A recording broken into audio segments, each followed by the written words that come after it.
Murodjon aka, men uylanmoqchiman va qizni qanaqa filtrlarga qarab tanlashim kerak, ya'ni birinchi uchrashuvda uni aniqlab olish uchun.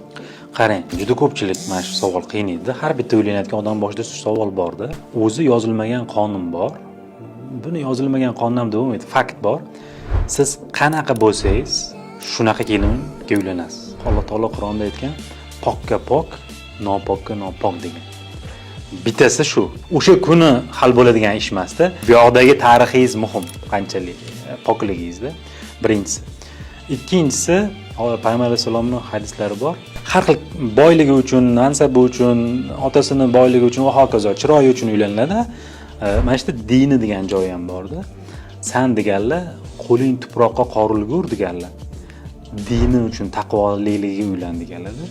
Bu narsani ham hozir ba'zilar sal noto'g'ri tushungan, masalan, ro'molli bo'lsa zo'r.